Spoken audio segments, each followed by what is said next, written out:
की सबसे बड़ी खबर देखिए, बिहार में महागठबंधन उलट फेर कर रही है, मगर जिस सीट पे सबकी नजर थी उस सीट पे हम बात करने जा रहे हैं। छपरा की सीट, छपरा सीट पर आगे चल रही है रोहिणी आचार्य। लालू यादव की छोट जो बेटी है वो आगे चल रही है, राजीव प्रताप रूडी पीछे चल रहे हैं अब भी इसमें, और मार्जिन भी अच्छा खासा 2000 से ज्यादा के मार्जिन से रोहिणी आचार्य आगे चल रही हैं। 5 राउंड से ज्यादा की काउंटिंग हो चुकी है और रोहिणी आचार्य इस सीट पे आगे चल रही हैं और यहां पर कांटे की लड़ाई है। और इसी सीट को लेकर यहां पर बहुत ज्यादा बवाल भी हुआ था। और बवाल क्या हुआ था, आपको याद है कि जिस दिन वोटिंग हुई थी उस दिन एक वीडियो वायरल हुआ कि किस तरह से रोहिणी आचार्य और राजीव प्रताप रूडी के समर्थक आपस में भिड़ गए थे। और उसके बाद फिर क्या होता है, फिर होता है कि उसके अहले सुबह वहां पर दो कास्ट, दो लोग आपस में, दो समाज भिड़ जाता है और वहां पर एक लोगों की जान चली जाती है। और उसके बाद पूरा मामला पकड़ता है, बीजेपी इसको भी भुनाने में लग जाती है, महागठबंधन भी इसको भुनाने में लग जाता है। तेजस्वी कहते हैं हम हर चीज याद रखते हैं,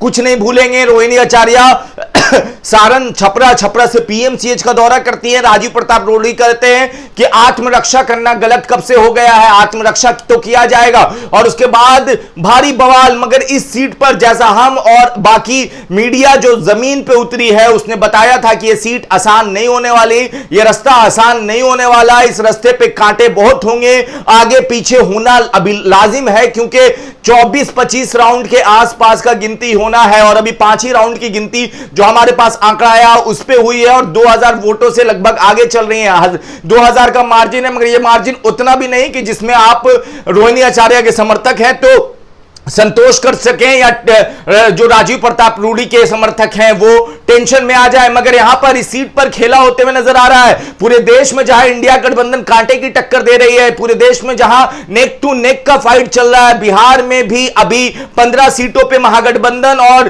22 और 23 सीटों पर एनडीए आगे है। मगर ये जो आंकड़ा है ये आगे पीछे होगा, याद रखिए ये आगे पीछे होगा।